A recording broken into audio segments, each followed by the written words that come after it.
Hey guys, and welcome to another edition of the Best of Three podcast. On today's episode, Torrey and I are joined by Scoville Jenkins to discuss the transition from top-level junior tennis player to the professional ranks. Sco was the 2004 Kalamazoo champ and turned pro in the same year. He reached a career high of 187 on the tour, competed in all of the Grand Slams, and battled against the likes of Roger Federer, Rafael Nadal, and Andy Roddick. After retiring in 2010, Sco went on to coach at the collegiate level with stops at Kennesaw State University, University of Wisconsin, University of Washington, and Oklahoma State University. So, without further delay, enjoy today's pod.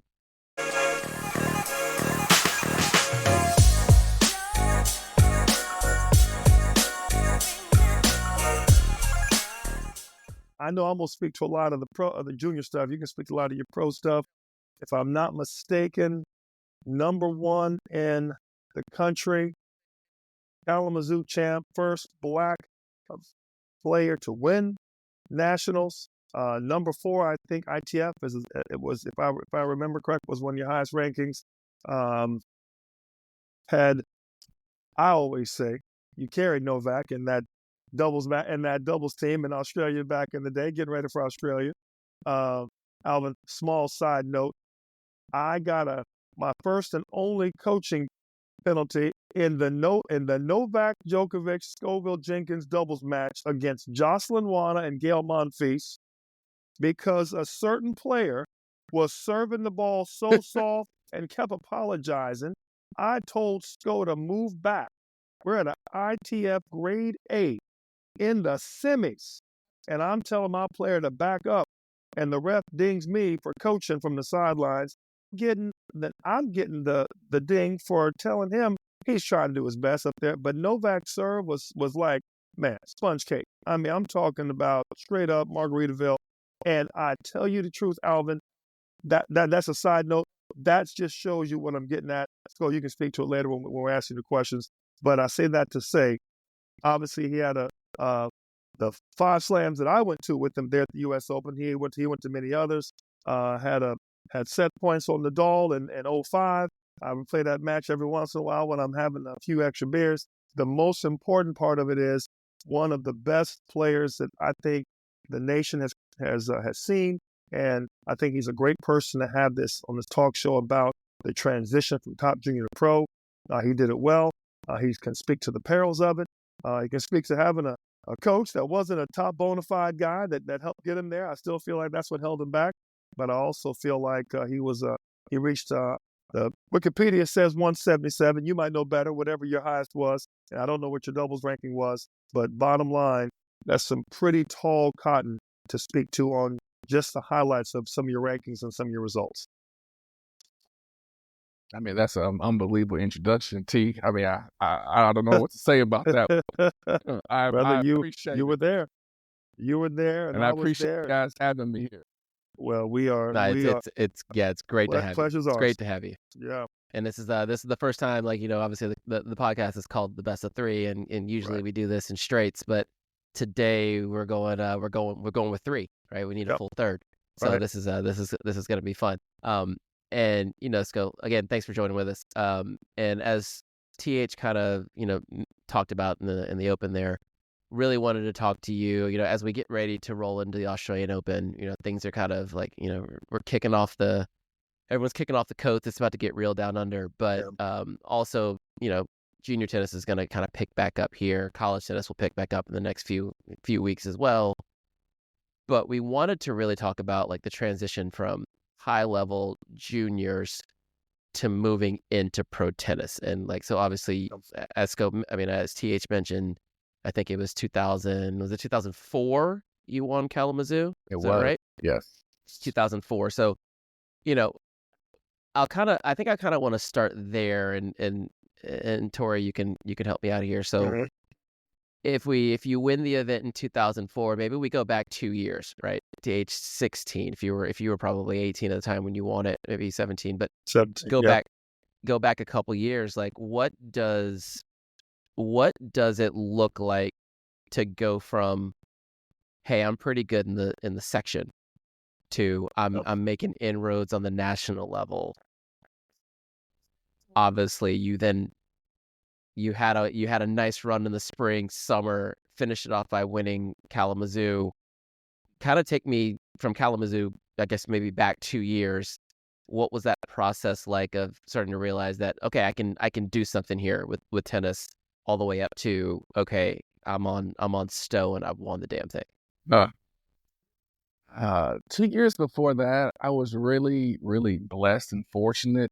First my dad begged Torrey to take me on. That wasn't an easy thing. And my game at that time before that was like in limbo. It was, I could be a pretty good college player. I was pretty athletic, but I had some deficiencies for sure. But my athleticism kind of let me get away with it at times. Yep. But when I met Torrey, right away, my footwork picked up, my intensity for everything picked up. The competition around me was fierce, and that was really practice at that time. In juniors, like my last 2-3 years, practice was a lot harder than any match I played. Okay. The match was just a little more nerves, but practice became it became so intense. Like matches were very easy. Okay, so maybe help me put me there, like for the listeners who don't know you or don't know us, right? We were all in Atlanta at that time, right? You were over at East Point. TH was in East Cobb, I think at the time at UTA probably. Yep. So that's not, those places aren't close to one another. Right. So what was the decision making process, I guess, on the family side that said, hey, we need to move our training from East Point up to Marietta? And then tell me a little bit about, like, you mentioned that the practice has picked up. What was that environment like over at, because I was at UTA around that time as well, but I think that was right after I left, because I graduated high school in 2001. So this would have been like maybe right after that. So I actually met Torrey through this other guy that Torrey coached called Nathan Sachs. And we all know Nathan Sachs. No Sachs. And we all have some great, maybe one other time we can tell some great Nathan Sachs stories. Those are some stories there. That will go down in my notes right now Nathan as our Sachs next stories. episode. Right there, number 6 is the Nathan Sachs episode. Hit that money with your chest, boy. Absolutely. What up, Nathan? If you're listening.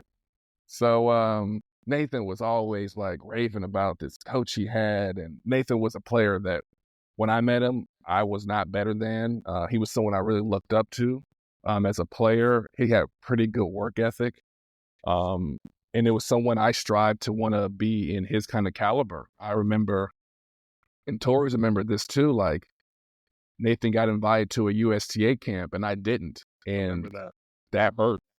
I was pissed. That hurt really bad. And so I met Nathan, I was probably 12 years old. Okay. And I didn't really get with Torrey till I was like 14, I think.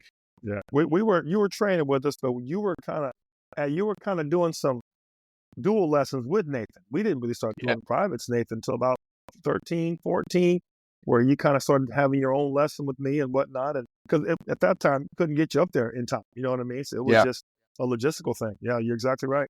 Yeah, my mom would, I went to a middle school right by the airport. So that was very far from Chattahoochee Plantation. But I went to a high school that was North Atlanta High School that wasn't that far away. Right. So when I got to high school, my mom could get me there a little faster. Right. So I was able to get up there a little bit more. Torrey, Nathan, and I would have these ridiculous Friday night sessions that were just, they were, when you look back at things and you're looking back and, wow, how did I get better in this? It was times like that, we'd be out there from maybe 6 p.m. to midnight. There were times it was past midnight. Yep. And no one argued, no one complained. The first time I ever beat Nathan was on one of those Friday nights. I remember that. Think of it ever as a tournament. It was that Friday night. I'll never forget that. Yep. Let me interject. And they were 1 and 2 in the state and 1 and 2 in doubles, and 1 in doubles probably for the next 5 years too, Alvin. So just so you can appreciate how good the training was, Nathan had the upper hand early. Obviously, Sko had the upper hand late, and continue to shift gears. You know what I mean, as he was going to do. But it was good for both of them. It became really a template. And need we forget, Travis? Alvin, your younger brother at the time was probably one of the best serve and forehands the state of Georgia had seen, in a long time, and he was putting a smackdown on all the kids in the 12s. Travis Owusu was the absolute truth. And so these guys, it was a good field of guys. It was a good competitive group of kids. The South had a bumper crop that year with a lot of good players in it. So you remember Bobby Cameron and obviously Ben Rogers and many others. Cole Gaston, and Jermaine. We'd be the class ahead of you and the class that you had, let alone nationally. The guys like Phil and Alex was nuts off, and there was just so many good players that year. Nikita, you just keep going on and on about the top players, but I want you to finish Sko. But I just wanted to put in there, Sko was good. He wasn't the top, and then as it went on, he just kept getting better. I mean, that was the real thing to me with Scoville. He just never stopped getting better. And that was, it was scary in a way. It was like, wow, how good could this kid actually get? Whatever I put in front of him, give him enough time and he'll figure it out and raise, if anything, past the level. So Scott mentioned earlier that as soon as the first thing, that one of the early things that happened there when the training increased, you felt like your footwork was one of the things that got better. Did you feel like your game, footwork included, started to catch up with some of the maybe athletic advantages that you had over players? And if so, was that the thing that, started to help you put together more wins at the higher level? Well, I didn't know at the time, but if we all know Torrey, that's his specialty, is the footwork. And, at that time, he was we were doing footwork before practice, after practice, during practice. It was all in constant. And I just went with what he said. I had no idea any of this open stands or semi or any kind of thing he was telling me trying to do. I would just go with it. And we would work on sliding, second serves, kicking the foot up like the Rat Safin hitting back. And we were working on this stuff. And it was, as I get older and realize now it's just about leverage. Yep. And that was. What do you mean leverage? Just, I noticed with Torrey, he wanted me to hold the baseline. I control the baseline. I'm on the ball. I'm behind every ball, taking just these cuts. And then, I'm a very quick player, but I can just stay in there all day long and just move. Next ball, move, next ball. It was just that rhythm. And that's what it felt like, being in rhythm a lot. Just so then that became, as you get older and people start hitting harder and you start to pick it up and you're growing, it became a little, not say easier, but I had something I could really concentrate on. If my feet are on time, I'm going to be on time. But then when I say I was so lucky, someone like Brian Vahaley had just graduated Virginia and he was coming to Torrey. And I remember Torrey sitting me down and was like, listen, this guy's coming to me here and I'm going to use you and you're going to hit with him. Do not be messing around. Give him the best practice. You want him coming to ask you to practice over and over. And at that time, I was nowhere near a Brian Vahaley level. He was doing me a favor. Right. Yeah. Hitting with me that early, doing me a complete favor. But I did whatever Torrey asked me to do. I did whatever Brian asked me to do. I remember Brian picked me up from high school one time to play with him. I just did whatever they said. And then just I caught up to the speed. Right. And then you could see the footwork, because the first thing I realized with Brian was oh my God, he hits a humongous ball and it's every time. I can't keep up with this. Especially on that backhand side. He could rifle a backhand. If you weren't ready, if you weren't on balance, it would literally move you. It would literally move you off the court. I remember a couple times hitting some slice, and I sliced through, and I felt like I was being pushed. Somebody had leaned into me. I was like, oof. And I'm a big guy. I'm like, man, that ball's got something on it. You know what I mean? So to your point, Sco, that was you caught up, and you were probably what, 14, 15? Because you and Brian got a considerable age difference. Because you and Bobby Reynolds are a few years apart. I want to say 4 years. So I know Brian was a couple years older than Bobby. So to a point, I want to go back to Alvin's point. Alvin, me and Scott started together about 12, a little more part time. He was starting to come to UTA. We started doing some more lessons. About 13, we really started going strong. You mentioned 2 years before Kalamazoo. So I want to kind of fast forward a little bit to kind of keep us on track. Scoville got third place in 16's Kalamazoo. And you heard it right here. In my opinion, really could have won Kalamazoo that year in 16's. I'm biased, of course, but just saying, he was playing that well. You had a tough match against a guy named Timothy Neely. There was some antics and whatnot before the match, but long story, Neely would go on to lose to, what was your boy's name? Skull played at Texas, white kid. Hagelson? Travis Hagelson. That was Vahid. No. You played Vahid. Sorry, you played Vahid in that semi, and Vahid lost to Travis in this. And you ended up playing, was it Ken Kale or Philip Kale? Who? I think it was Philip. Philip Kale, right. And Alvin, when I tell you he beat Phil was a great player in the juniors, playing for the 3-4 playoff in Kalamazoo. He ain't no slouch. And Sko beat the brakes off of Phil Kale, probably 2-1, 1-1. I mean, I think it was 2-1 if I'm not mistaken, maybe 3-1, going away. And I was saying to myself, his bet, and probably a little pissed off from the Vahid match. And Vahid went on to play top at Florida. Travis went on to play top at Georgia. I think at Texas. I think he transferred, didn't he, from Texas to Georgia, or Georgia to Texas. Then Vahid played at Florida State. And Vahid played at Florida State. Yeah. Just played, some great tennis all the way around for these guys. But I say it to say that was 2 years before. And he was already starting to kind of prove himself at Kalamazoo. Funny story, Sko lost at our state qualifier in the semis. Took fourth place in his own state qualifier. Am I right, Sko?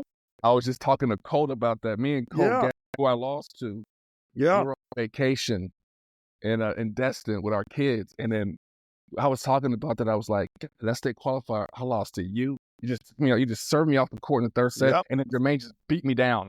And then he lost to Jermaine, and he took fourth. He had fourth in his own qualifier.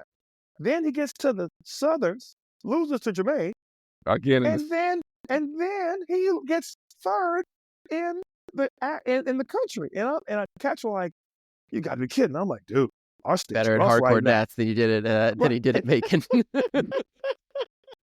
Dude, that just shows, again, to my point about how tough the age groups were. I mean, it was tough, man, and I think all of you improved as a result.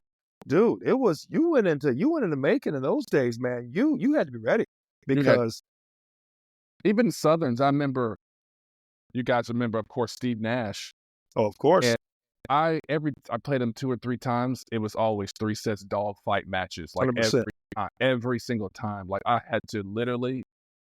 He was like a dog out there. I had to give him everything I had. We were going 3. Those were like first, second rounds of like sectional tournaments. Right. It was. The Southern section is interesting, and it's a collection of multiple states. I think it's 12 or 13 states, and Georgia in itself is extremely. I'm not sure about now, but at that time was an extremely competitive state, right? Like as competitive as other states that were big enough to have their own sections, right? Like Texas has its own section. I would say Georgia is as good, was as good of a state as Texas was as a section. Florida has its own section. Right. But you're talking about, you're losing to players like Jermaine Jenkins and, Colt Gaston in the state qualifier. These guys all go on to play, top level, Division I tennis as well. Like no joke, just to get out of the state to then go on to the section. Before 100%. Sectionals. 100%. And I'm going to add on top of that, the irony was, and a lot of us worked together. Obviously, I worked some with Colt for a long period of time, and obviously Jermaine.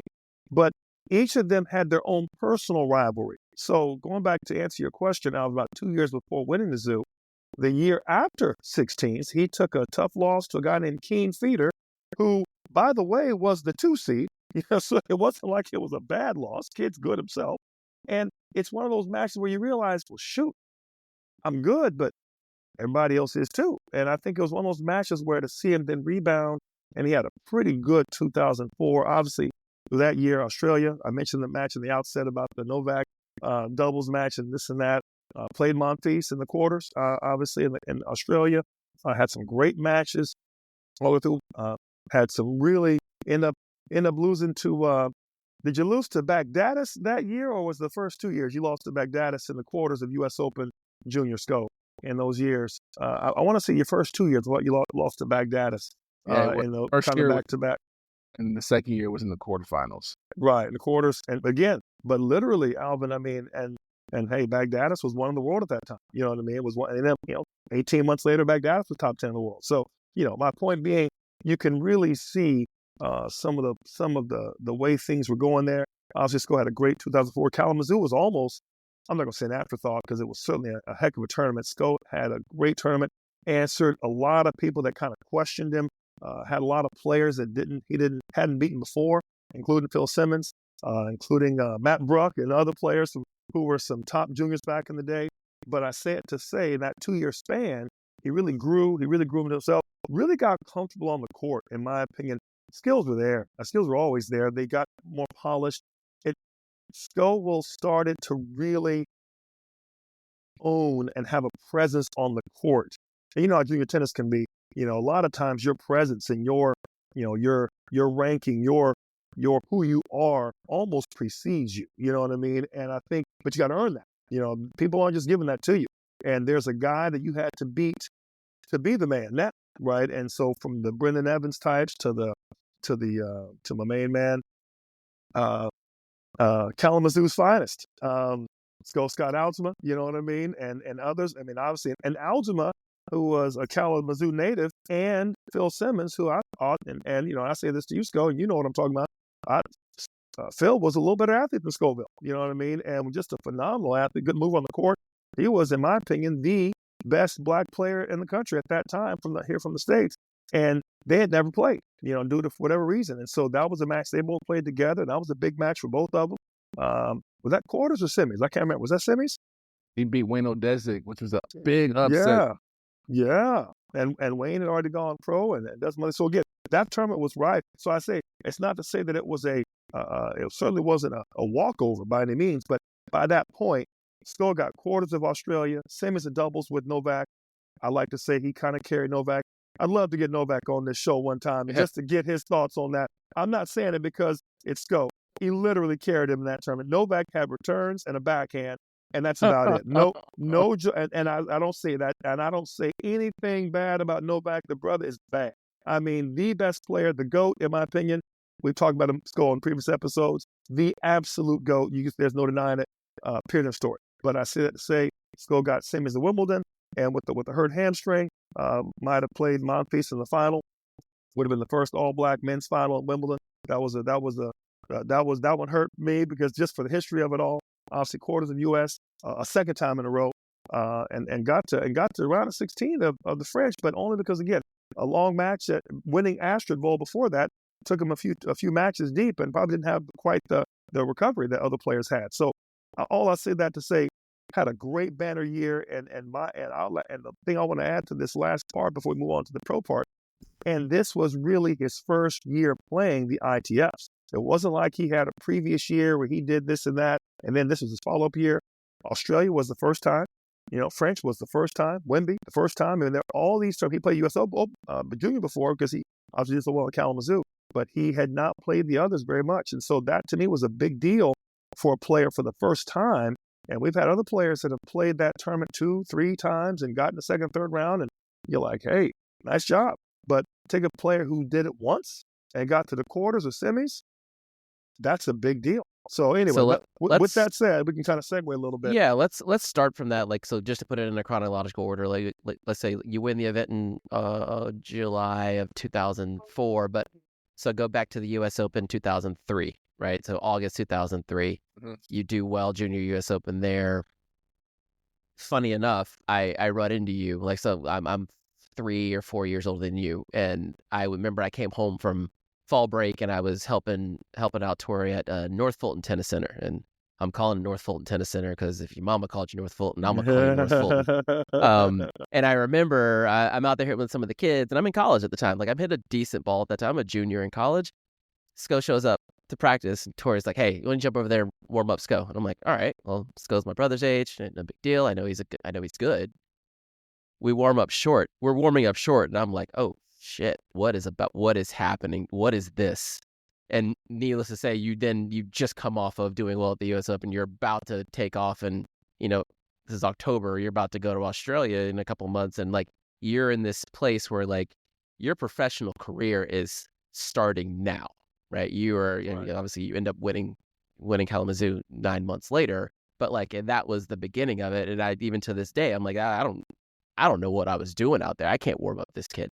Like this kid's a full on professional tennis player here. So you're moving from the highest levels of junior tennis, doing progressively better that year, moving into the summer of 2004, where Kalamazoo is going to happen. It's going to almost become somewhat of an afterthought.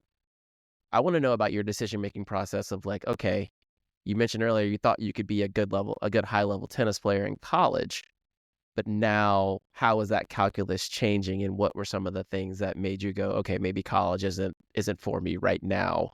I need to go do this. Oh man, after so that 2003 Junior US Open, I lost to Big Dad in second round. I went through some really tough qualifying matches, and there were some really good matches. First round, beat Jared Chirico, played at UVA. He was a top 50 ITF kid at that time. But when I played Big Dadis, I really shocked myself. Like I went 7-6, 6-1 or 6-2, and to go 7-6 and like have chances to win the first set, I shocked myself. There, I did not know what going into that Junior US Open. It was just like, I know I'm good, know I can play, but then I was like, I think I can play with the best in the world here. Like, I remember being up close and seeing these guys I watched on TV, and I was like, they don't hit that big, Like, I remember just seeing like the first time those P1, 2, 3, 4, 5 practice courts and watching these guys hit, and I was like, they don't look that amazing as like I pictured or I'm watching on TV. Like who? Like do you have anybody in mind that you can think of when you're making that statement? So one person who is one of my favorite tennis players, he was kind of when I remember that 2000 Junior US Open, he was one of the best players in the world at that time. He was the first person I saw hit on that practice court was Leighton Hewitt.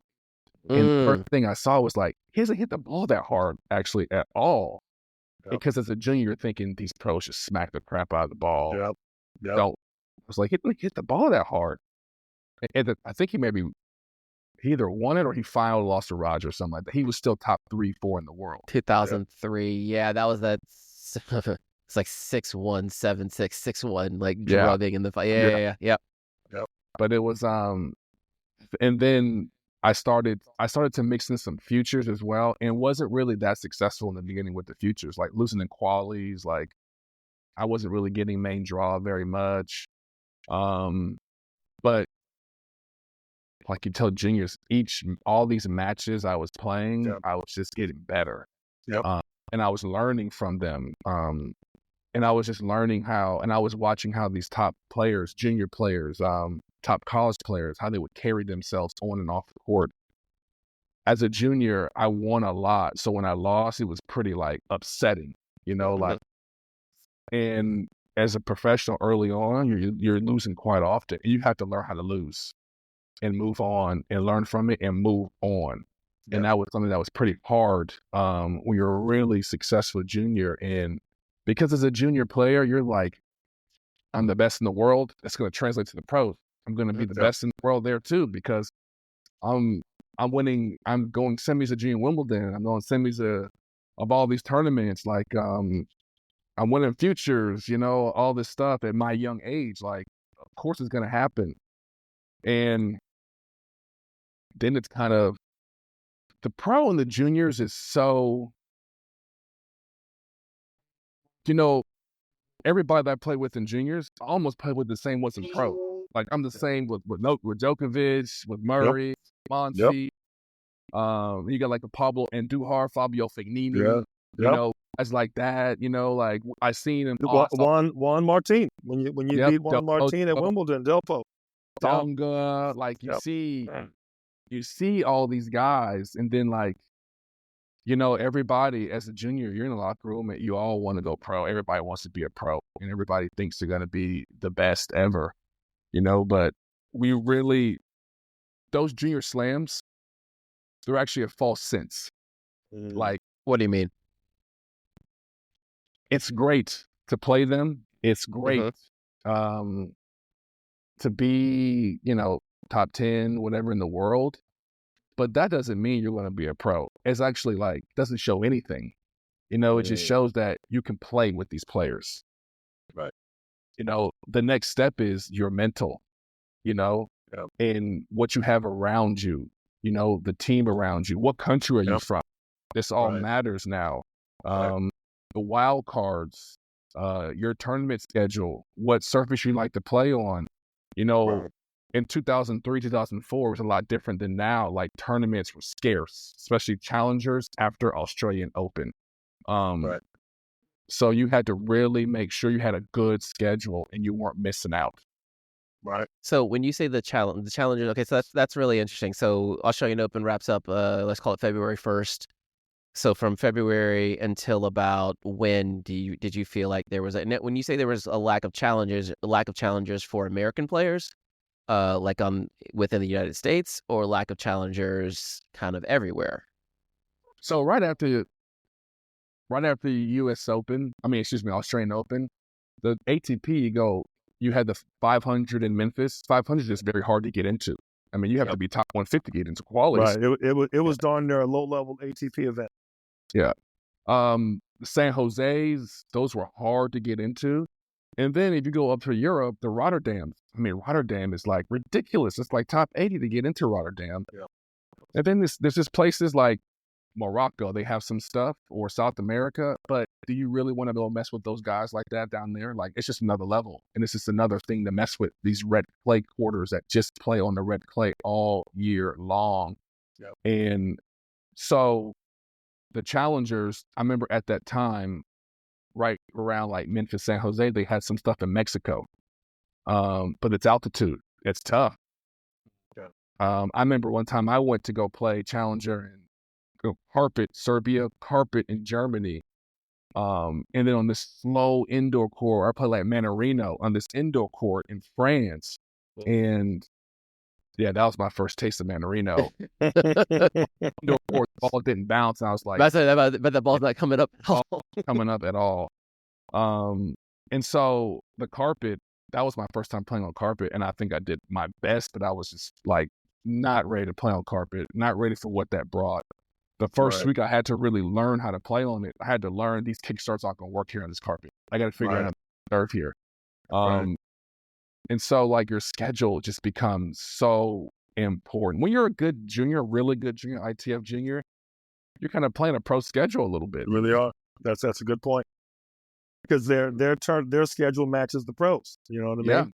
Your surfaces, the big ones. You're always gearing up for these slams. And there's always something before the slam. You're just gearing up to do your best at these slams here. And to your point, Sco, and you know you're in because your points, your ranking, you're in that tournament. So you know your schedule. And I think to your point, and Alvin, I'll chime in with him a little bit on that.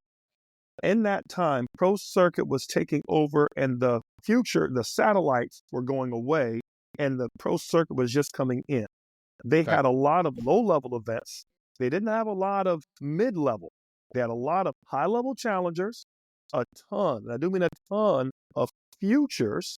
Used to be the satellites where you'd play 3 or 2, and then you'd get points to get into the true satellite, which was they almost really were like 3 qualifying, in a sense, events that put you into the big satellite tournament. That format went away because they said guys couldn't be off for 3-4 straight weeks the whole time to play. But unfortunately, while they inundated with futures, there was too little money and too few points. And then the challengers, you went from a $10,000, total purse future to a 150 plus H challenger or a 500 plus H challenger. There was no middle ground.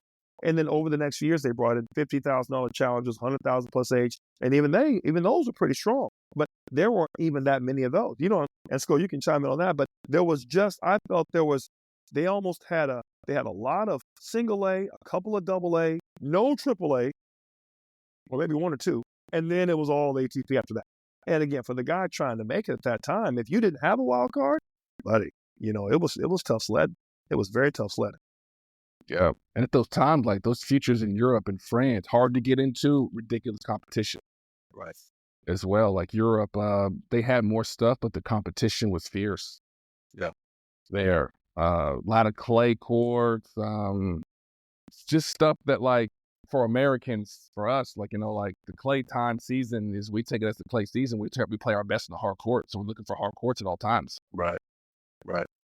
And so kind of, I guess, maybe taking this a little bit of a tangent here. So these pro circuit events, as I understand them now, the USCA has done a really good job of beefing them up here in the States via some of the universities, right? They have more of these particular events on campus, which also is, it's very attractive for college players to be able to play in these events without having to leave and leave recruiting the United States. Right, and recruiting for the college itself. Yeah, so I kind of wanted to maybe segue a little bit to the other half of your tennis background. You spent maybe the better part of 10 years as an assistant coach here in the States for a few different universities. Do you feel that players now who show that promise, maybe the exact same position you were in when you were 17, 18 years old, having to kind of make that transition from the ITF tournaments into these pro circuit events, if you had to do it all over again, do you feel like college players now going the college route, they're better served than you were at that point in time? I think these colleges now have resources that are unbelievable, and they were way better now than they were when I was coming up. When I was coming up, like if you were ready to play, you wouldn't play pro. Like that was just it. Like college was kind of like, I don't know, maybe you're ready. But I remember Torrey wanted me to go to college. I took some visits, and I remember Torrey was pushing like, don't put college to the side. Like give it a true thought here, and it was more of like, you can still play, you can develop as a person, you can see some new things, but you can still get the high level competition. But I always tell kids, like if you're going from juniors, picking from pro to or go to college, it should be clear, as in the money should tell you what to do. If you're getting contracts and money, you're going to go pro. Because professionals get paid. So if you're getting offered contracts, then you're a professional. But if there's no money, if you're not from a country that has resources, the coaching, where you're going to train, then it's pretty clear to me. Yep. It's either I have what I can do to make it because it's so hard, or I need more time, or I need more resources, and then it should be pretty clear. It should be a pretty clear answer. So on the resource side, you mentioned the schools now have resources, right? More resources. You mentioned right now if a player's coming out and having that decision between go pro and go to college, they should have, they should be getting money from I guess maybe sponsors, whether that be clothing or rackets or whatever. And then you said some of the other countries are better resourced as well. When you say resources, can you break that down a little bit, maybe across those particular categories, like from the colleges to the countries and federations to, resources for an individual player on tour? So good example is a country like Czech Republic, pretty small country, but tennis-wise, humongous, men and women country. I coached a few of them when I was coaching in college at the different schools I was at. So I went over there a lot in the summer recruiting, and I remember going over specifically to this one club called CLTK. Beautiful club. They have a stadium to host they host Davis Cup there. They host ATP events. That's in Prague, right? In Prague, yeah. Is it right there on the water, like on the right there? Yeah. I was in Prague last summer, so like, I know which one you're talking about. Beautiful place. They've hosted. I've been there watching the Challenger, Davis Cup, Fed Cup, WTA event. Yep. Yeah, it's the pros that play out of there. So I've gone there a couple times to watch a few different kids practice. So I remember one particular time I came to watch a kid practice. This was in the probably January in the winter, and I went there playing inside, and I noticed there was like one court for every 2 courts, but there was nothing. Nobody was messing around. You could tell the level based on the court, who was what. The kid I was actually watching, he was playing with the pro at the time. I forget his name, but he was like around 100, 150 or something like that, and he wasn't bringing it. And that coach kicked him off the court. And I remembered this because I was like, I need to watch this play. And he's like, this is like an honor to be out here, and you're not bringing it today. So you got to go. I got to get somebody else. And there was no conversation. There was no like, what are you talking about? It was. So I say that to say a country like Czech Republic, that coaching like that, like, that's pretty good backing right there. You're going to get, like, I've seen just great coaches there. Now, I don't know what the federation does financially for them or anything like that, but I coached a kid at Oklahoma State who was 1 in doubles and top 5 in singles from Czech Republic, and he would just tell me the stuff they would do in practice and how they worked, and I was like, no wonder this country produces so many good players. Like, it's just no BS. Right. And is that set up like, would it be the equivalent to one of our like national training centers, or would it be more of an equivalent to like one of our private academies? One of our private academies. Okay. This was a club, like, in some of these countries like that, you're either well off and you're not. Right. So it's a very nice club, and a lot of these kids would go here, like, they produce so many good players, so they come here, and there's just so much to hit with, but there's just no messing around here. And then there's each stages for coaches, like, you move on the stage as the next coach in this next group. Right. And I just remember watching like this practice, and I'm like, if you're coming with this intensity every day, like, you can just get better. Yep. And then go ahead. Then there's the aspect of the club matches they get to play, which is very competitive, and it can be very lucrative, but that's also a way of them getting matches. Like, that's one thing I think we lack here is the matches. Yeah. If you could explain the club system a little bit in Europe, because I found out about this very recently, maybe in the last 9 months, that each club has like, effectively a team of X amount of players, and they're playing against other clubs, but that these they're playing for money, and you get a lot of your lower ranked professional players, or like also like, someone who's 300 in the world is actually playing on, the Cherokee club or whatever, and they're making money, which allows them to travel a little bit more. Is that about the right read?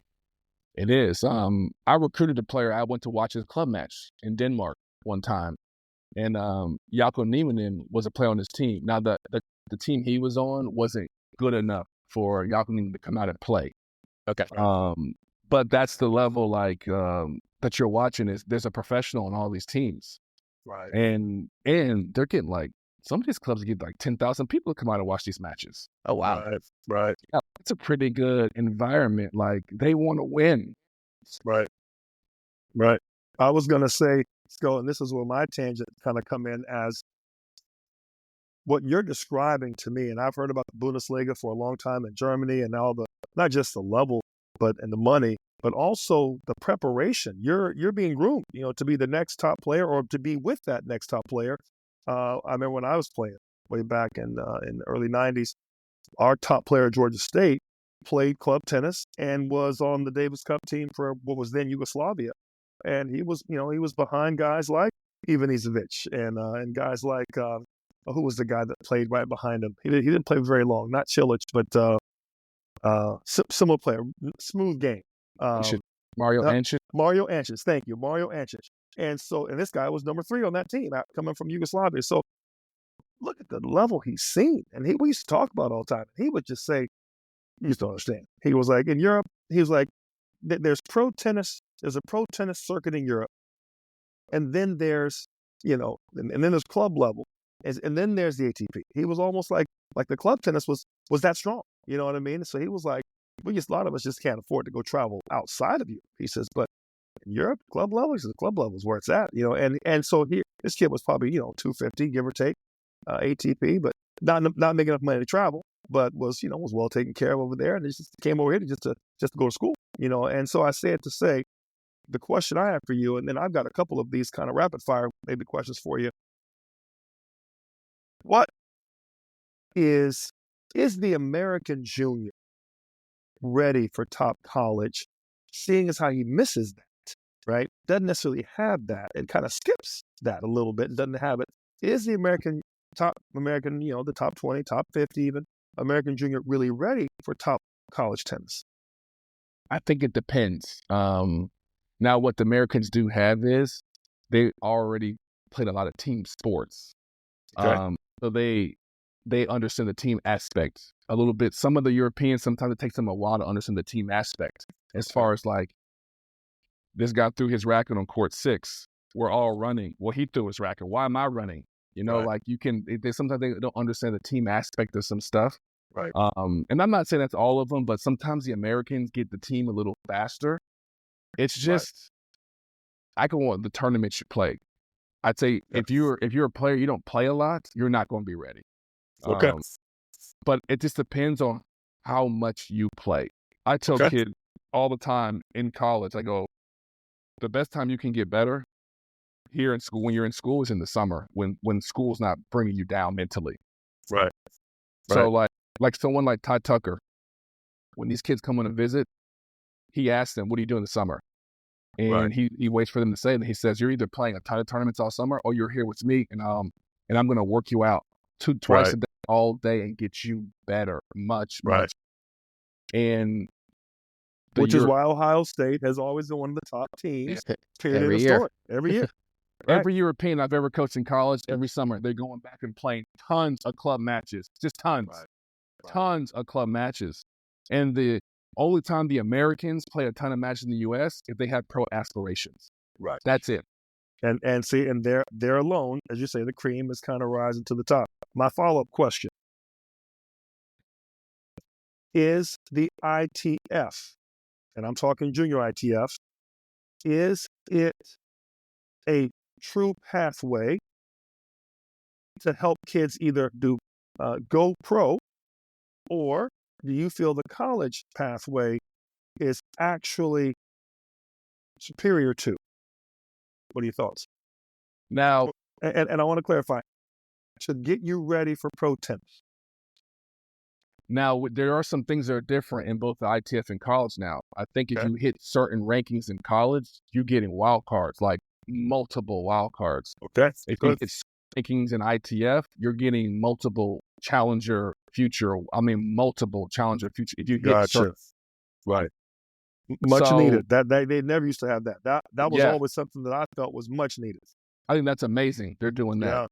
And giving these kids, because I do believe if you're showing you're one of the best in the world, like give them a chance at some of these wildcards. See if you can play at this lower level pro events here. Right. Man, there's certain countries, if you're from Germany, you don't need to play ITFs. You're from France, you don't need to play ITFs. Australia, don't need to play ITFs. Why? The competition is very good. You don't need to leave that country. Wow. In Germany, when I was recruiting kids from Germany, I was recruiting them on men's national ranking scale. Okay. So I worked down here with the guy Tobias Clemens, played at UCLA, very good player, 4-time All-American, I think the top 200 ATP in the world. I asked him, did you play a lot of ITFs as a kid? No. Did you homeschool? No. I go, well, how did you get? I go, did you go play first and show these coaches you could play? Like, what was your junior German ranking? Like, how'd you go to UCLA out of high school? His German ranking was I think he said it was 20 or 30, that's extremely high for men's German ranking. I'll give you how high that is. when I was coaching at Wisconsin, if your men's German national ranking was around 120, 125, that meant you're going to probably be a pretty good college player. Wow. So he was 20. Like 30 or 20. Wow. And so is that a ranking system in Germany where they're taking like every man who plays Zverev high is level one. 10, like Zverev is number exactly. one. Thank you. You Yeah. can go on this ranking, which I went on nonstop all the time, and Zverev is one, and it's all the way. It's from 1 to like 700. Okay. Someone like Dominic Kopfer out of high school was ranked German national ranking like 500. He was not very good. I remember Played at Baylor, right? Played at right? Tulane. Tulane, the other was one. one in the country 3 straight years in college, and obviously a very good professional. And I remember Martin Boers telling me, like, I went over to Germany, I wasn't recruiting him. And this guy I was with, he was just like, take a look at this guy. And he was like 300, 400 in Germany. And I just remember, he's like, he was really competitive. He had good pedigree and he was a good student. I was like, sure, why not take him? And he was 400 or 500 in Germany, not very good. At that time, a school like Tulane still, when Boris was probably getting them going. Now, he probably did not give him much scholarship, being 400 or 500 that low. German ranking. But if you give a guy like that scholarship, you're taking a big risk because he hasn't shown very much in his country. Right. But the point you're making, he was that good and didn't need ITFs. He didn't. I got like Yannick Hoffman. I think he's still playing now. Played at USC 4 years. USC, yeah. He came into school like I think 20 or 15 German national ranking. Not many ITFs either. Right. And when your German national ranking is that high, it really shows like, okay, you can. Someone like Tobias Clemens and Hoffman, they came in and did extremely well in college tennis. That's no surprise for what their ranking was in Germany. Right. You know, they established as being one of the best juniors in Germany, not really leaving the country to play other tournaments. You know, the competition, same in France. I know France's system. They got that system where you're basically playing every week, and depending on your minus 1.5 or minus 10.5, whatever, they basically seed you, kind of block seeding into the next week, and you're basically playing. If you think about it, it's almost a UTR level, never-ending tournament that just keeps you playing, and your wins get you to the next level, and your losses kick you back to the level you should be at, but it never ends. Was it go about 40 straight weeks, give or take, off and on? I recruited 2 players. I helped recruit 2 players at Oklahoma State from France who did not play much of maybe 3 or 4 ITFs, only French. So but how the ranking goes there, if you're a minus 15, that means you're going to probably be an All-American. You're going to probably have a great chance of being an All-American in college. Wow. You're pretty legit. Minus 4.6 means like you can play Division I, any probably top 20 level. Minus 2.6 is you got to see how you play. We don't know there. And then a 0 is I don't know. Right. So these kids were coming in at Oklahoma State minus 4.6. And I watched one of them play in France and didn't play any ITF, just played French Nationals, Men's Opens, and Futures. And that's all he played. And he came into school ready to go because he just played a lot. And keep in mind, he came in school ready to go. The majority of his matches were on clay. I was really actually worried about him coming in January. On hard court. He only played on clay. Right. But he was just, I remember telling him, just get yourself ready to play fast, play some more as much as you can. And it's just the matches he was playing. He was just ready to play.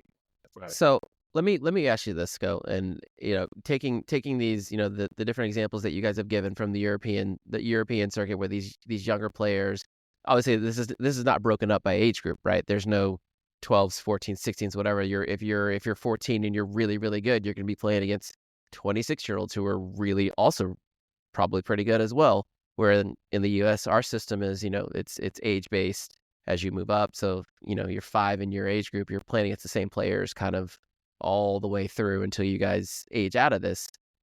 But you mentioned that the matches that the players get in Europe are so much, they're getting so many more high level, highly competitive matches so that their ITF ranking is kind of irrelevant. What can players do in the United States with the given system that we have who have aspirations of being highly recruited in college or having aspirations to going pro? What can they do to kind of make up the gap that isn't really available to them with the the standard system that we have of Right. sectionals, There is no national nationals. national club Right. team here in the States.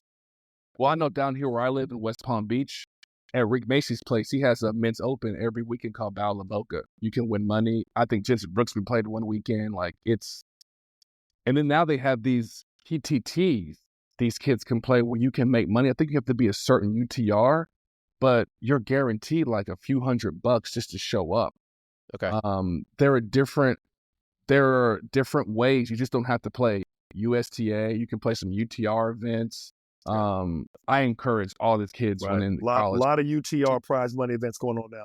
Yes. Even the ITA events. I'm like, use the ITA event. They're matches. Right. I don't think these kids don't understand the value of playing matches.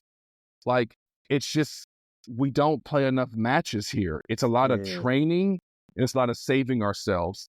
And then we can, if you want to right now, get into the whole UTR craze that we're saving our UTR. If you go on all these nationals, super nationals, back draws are just like kids are flopping nonstop. They don't want to play back draw anymore to save their UTR. It's a travesty. Right. And I go and watch and I see like one kid I was coaching playing clay courts. He's having a walkover in the back draw every day. Every day someone's pulling out. Yeah. You know, and we're missing the big point is the matches. Like when Torrey, when I played the third against Philip Ko, I played 3-4. I did not want to play 3-4. I was really upset about losing the day before. I could care less about getting some bronze. And I remember Torrey sat me down and was like, we're going to see how much of a man you are today if you're going to step up and play and not be mad that you lost here. You know, like, and he was absolutely right. Like, I would eat, if it was my choice, I'd be like, why am I playing this? This makes no sense. I don't want to play. I came here to play it. What's the point of playing this? It's the matches. And we're missing those matches. Like, I'm going to add on to that and add one more accolade. Alvin, Scove got a wild card into the quali that year. I feel that Philip Ko match, and Philip's a good player, put him into I'm pissed about the tournament, but I finished off well. He qualied and won 3 matches. One kid was already top 100 ITF. Scove was not very good ITF at that point in time, hadn't played a lot of ITFs, and went on to win 2 matches in the main as a 16-year-old.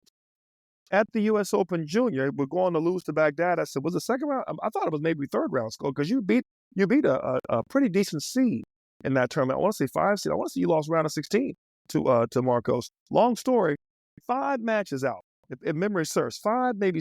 Marcos would have been his 6th match at the ITF level, literally 2 or 3 weeks later.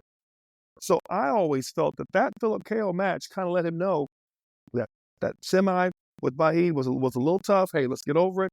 He went on. I think he won 10 matches that month at a high level. And that to me was a real big breakout period for Sco and during that time frame. And Sco, to your point, I feel like the UTR and our whole system inflates players' rankings. I want to get your thoughts on it. Because what we don't get at the high level for our American juniors, there's no pressure on your ranking coming down. Let's just say for ranking purposes, right? Let's say, Sco, you're a 14, Alvin's a 12, I'm a 10, okay? There is no pressure on you, Sco, from the 16s and 15s down because you're in this little bubble of American junior tennis. If you only play up, you're only going to become a 15, right? You never play me, you never play Alvin, you only play college players, you can only become a 15. Whereas the European system, you're pitted against the 12s and the 15s, so to speak. So there's always a way to, in my opinion, to prove that you are a 14. And to me, the top juniors, the reason why I don't see them always have the best top level ITF results is because the UTR is a bit inflated. I want to get your thoughts on that. You know, I remember, Tor, you really being big on not skipping steps. Like, I was begging you, like, when I was 16, like, I'm done playing 16s. I want to play 18s. I want to play ITFs. I want to play 18s. I want to play 16s. And you were like, you haven't won a super national or 16s national. Not even a 16s national. Yeah. Until you can show me you can win a 16s national. And that was at the time I was changing my forehand. Yeah. And it was like, I remember I'm like, oh my God, I have this amount of time. I gotta win a tournament now so I can get out of these 16s. I remember thinking that.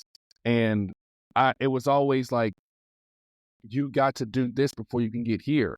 Like all these tournaments, like Junior Wimbledon or Junior US Open, Torrey would be more upset at me that once again at making your finish four. Now, you go and play this tournament, but you're not even the best in your state.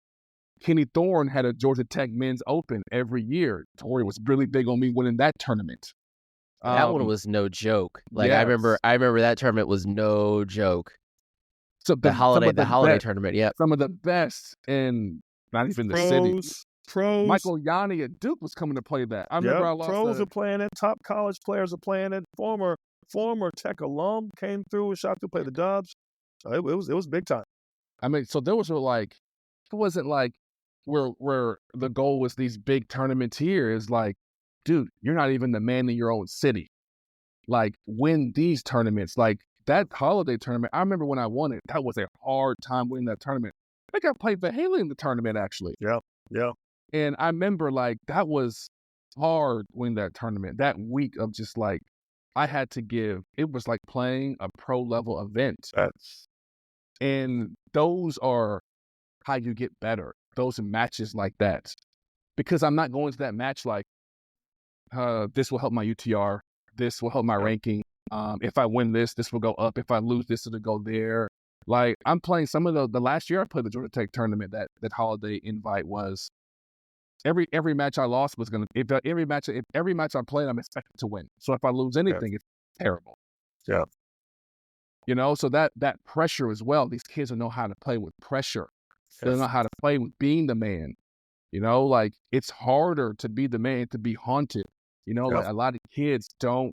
And I see that with kids like, I would see a lot of kids when I was recruiting, Americans, and I'd be talking to them on the phone. All right, when's the beginning of your tournament? Are you going to be playing Kalamazoo? And they're like, no, I'm playing this ITF, that ITF, this ITF, that ITF. And I'm just thinking, why you just dodging competition? Dodging strong. There's no way you should be not playing Kalamazoo. This is the biggest tournament for any 16, 18-year-old junior in this country. You know, like, there's no excuse not to play this tournament. Right. No excuse. So that's an interesting one, and we're coming up on time here, and I feel like we're gonna have to get back into this conversation, or a different flavor of this conversation. There's so much. I've got so many notes written down here, and so many really interesting things that you've touched on, Sco, that I feel could be their own episodes in themselves, and probably will be in the future. Assuming you want to come back and hang out with us again. But there's a little thing I usually hit TH with at the end of each one of these episodes is I like to call it Coach's Corner. And so as the guest, I'm gonna take a trip to Coach's Corner with you, and I'm gonna ask a very poignant but broad question, and maybe both you guys can chip in here. Let's say we go back to 16-year-old Scoville Jenkins, right? Yeah. But Scoville Jenkins is 16 in the year 2025. How would each of you, as coaches, approach the next 12 months for that particular player, that high level, top in the section? At that point, you're probably top 20-ish, 25 in the country. Like, you're making you're like, okay, I'm going for this thing. How would you handle that player's next 12 months? It's a great question, actually. And that's my job here. Yeah. Great question. You want me to go first? You go first, Torrey. Yeah. Here's what I would do. This is a funny story, and it'll segue. There was a time, Alvin, when Scoville signed with Octagon, that they were talking. At the time, one Jose Ugaris was signed on with Octagon, and there was a handful of American players. Scoville was one, and they had 3 or 4 other European players. I think Monfils was in that same conversation, Andy Murray, and so on. That they wanted him to become the coach of this little group, and they were going to be coaching. He was going to be coaching them, taking them on the tour, playing some ITFs, playing some pro events, of course, and all that. Obviously, send them home. Almost their own little, if you will, USTA, their own little Octagon travel team, so to speak. At 16 in 2025, having and Jose Higueras of that caliber now, 2025, I would have done everything in my power to put the 16-year-old Sco with that group and hope they based out of Spain, hope they based out of France, based out of wherever, to Sco's point in this discussion, to put them around that level of competition and that level of teammates to where they would grind and work for the next 18 months. And I think Sco in particular and the rest of the group in particular would have all made, not just made top 100, but the group of them would have been probably top 20 to top 50, with a few of them having some chances to be with the current group, top 10 for sure.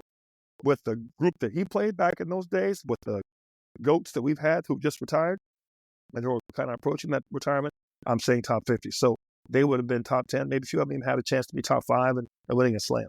That's what I would have done, because I look back and say, to Sco's point, the matches, the quality matches, having that next, Sco, you spoke to it. You were introduced to a new level of player, a new intensity, a new team, a new level of competition. Continue that. I always felt we never had that true level when you came back home.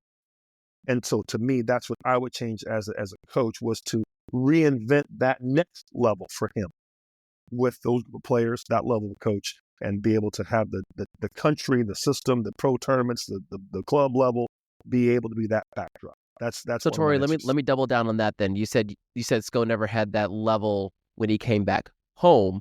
How would you, and you were his coach, how would you change that today? Same situation, Sco comes back home between events. How do you recreate that small, intense training group with what you've got or where you are geographically? I would have had to become an assistant coach at Tech or at Georgia to get that level of players.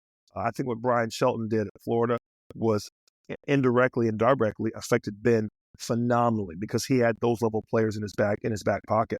And again, junior players playing with college junior players playing up. Ben was a pretty good junior player that became a top junior player, hitting him with Tag's college players, at UF in Gainesville. So and I thought about that, by the way, as something I was willing to do.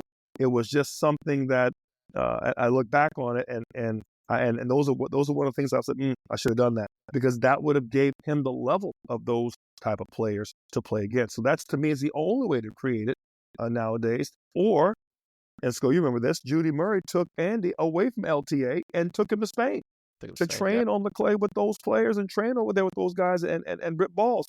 Took him out of the system where he was one of the better ones and said, hey, put him with the pros. So anyway, I want to get to Sco's answer, but that's what I would have done, is to recreate that pod, if you will, recreate that group, almost the next academy, his true next level, and give those guys, all of them, but obviously Sco in particular, give them the best shot to see what they can do.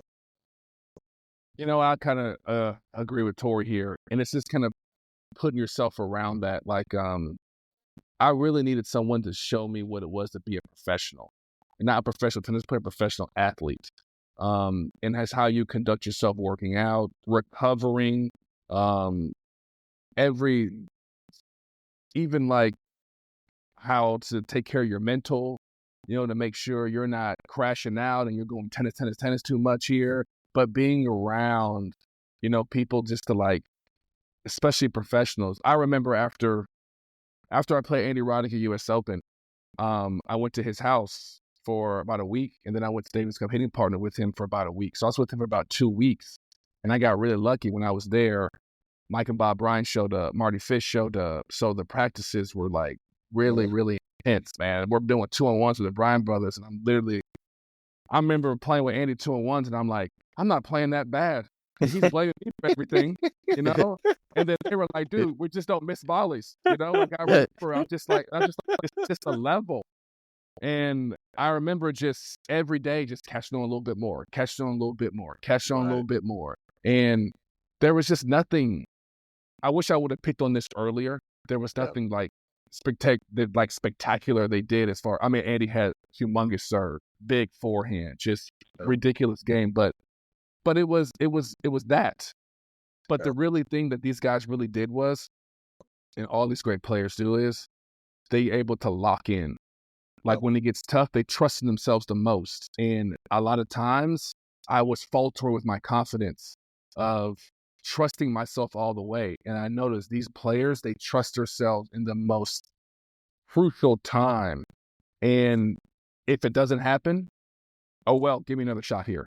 Like it didn't matter. That was really a thing I saw playing futures in the beginning, where these guys who are one season of tournaments and they're losing first round or bad match. And rarely did, sometimes, I mean, a lot of times you see people getting upset, but a lot of times I see these guys just like take it on the chin, come back the next day and get ready for the next one. You know, I really watched that, and how, you know, you're playing so many weeks, and it really helps when you can be around somebody that's doing it or has done it. Look at Zverev. He had an older brother that he watched his whole life play juniors and pro. Helped him a ton. He saw that level as a young kid. Alcaraz, his father played a little professional tennis, owned a tennis club. You know, and that connection probably got him with Juan Carlos Ferrero. You know, the same with Nadal. Moy and Nadal. For sure. And that connection there, like that helps, and that goes back to your country as well, where you're from. You know, like in France, I remember I remember I was in Paris a few years ago at French Open, and I forget his name. He grew up playing with Gael in juniors, and he said when you got really good in the French system, they had two places you went. You either went up north or you went to Paris. He goes, they sent me and Gael to up north, and he goes, up north they were pretty mean to us, and it was really kind of ruthless, little bullying. He goes, and I took it as disrespecting with fighting, but Gael, he used all of that anger and took it on the tennis court. It was like, I'm going to beat your ass on the court. And you could see when he plays, you know, just like he just learned how to harness that with all this great competition. You know, of like, all right, I can handle all this. I'm going to use this, and I'm going to use this energy to whoop your ass on the tennis court right now. You know, it's the combination of what you guys have both mentioned. Kind of the first thing I started to think of is like, oh, this is like late 80s, early 90s Bollettieri style environment, which it looks like we've kind of gotten away from that here in the States, or maybe we haven't, and I think that's another episode. But we have. Those are we 1000% have, and that should be another episode. I think to your point, I don't want to take your thought away, because that was when it was pure. That was when development and you get to the next level, which of course is the pro level, and the top 100, top 50, top 10 pro level was the most important thing. Can you hang or not? And are you contributing to the practice? Because that current top 10 who's on the other side of the net is going to demand it from you. And I think we've unfortunately got away from that. I feel like coaches aren't bleeding for it as much. I could build another episode will go into the whys, but that's reality. It's not happening. And I feel like it's something that's not happening to the detriment of our players, and not to mention the current culture. Dodging, you mentioned it, Sco. The culture in 2000s was much hungrier than the culture, in my opinion, of juniors in 2020 and the 2020s. And I feel like you've missed the Bollettieri when he was there, bankrupt and all. IMG's still there. It's making a ton of money now. But I don't know if they're cranking out the players, if they ever will, that they had back in the 80s, 90s, and early 2000s. I mean, that was a time when, man, tennis was at its top, in my opinion, in the States. And I do this. Go join us for the next episode. I want to talk about what you've seen both as an associate head coach, top junior, or pro player, about the American tennis, kind of the journey, what you would change, what you keep, what are other countries doing better than we are, and we might just have to touch on that on the current USTA direction a little bit without getting too deep and getting too much in the weeds. So if you would join us on one more episode, we can get into this a little bit further. And Alvin, as always, appreciate you moderating and keeping us on track as best we can. Absolutely. Torrey, thank you for joining me once again. Scoville, this was fun. Anytime, guys. Oh, anytime. I'm gonna hold you to that. I'm gonna hold you to that. Absolutely. I want to All see though. I want to see a Travis Owusu Scoville Jenkins rematch at 25 years later. That's my one. Travis owned me in juniors. I want to just see the tie break. I got a funny. Travis Before can't we play leave, that. I got a hilarious Travis story that happened to me when I was a junior. Okay. I was telling my wife this before. I think we're playing. I forget what we're playing. We're like 11, 12 years old. And Travis and I had some knockdown, drag-out matches. They were push fest for sure, but they were long push fest. And Travis would do anything to win. He was loud. He was dramatic. I was too. Like, we did not want to lose to each other. So we're waiting for each other. We're waiting to play. And he's like walking back and forth like next to me, like walking back and forth, looking at me. And then he just walks by and says, "I'm going to beat your ass today," right in front of my dad, right? And it like shocked me. It shocked me. It took me out of my game. Travis beat the crap out of me that match. It took me out of my game because I just could not believe he just said that. That's hilarious. Travis, he took me out of my game. I was already like, I mean, Travis and I used to play some ridiculous, like, we were young, so they were push fest, but they would just be, whoever lost the point was rolling on the floor, right. You know, it took forever to get back. You have our parents like, come on. I mean, parents are on the side. If you keep acting like this one more time, I'm taking you off the court. You know, like it's during those times. You know, that's a hilarious story. And my brother, I don't think we've talked about him on this show, but his brushes with greatness. Obviously, you go on to do great things in tennis. He was also a middle school teammate with Jody Meeks, who played in the NBA, and Josh Smith, who played in the NBA, and Dexter Fowler, who also Rookie of the Year in MLB, Jordan Brand athlete, 3-time All-Star, World Series champion, the whole deal. But he was the same with all of them at that age, exactly the same. And talked as much trash to all of them, I'm sure. Oh yeah. And I think each of them has a similar story in the other sport. I promise you, that was Travis. Yeah, that was Travis. Miss Travis. Shout out to Travis, man. Shout out to Travis. Shout out to Travis. We'll get him. He's always around. We'll get him on the episode one day. But again, thank you both of you guys for joining us tonight. Absolutely. Another one under the lights, and we'll get back at it soon. Absolutely, Alvin. Thank you, Sco. Good catching up, brother. We'll talk soon. All right. Later, guys.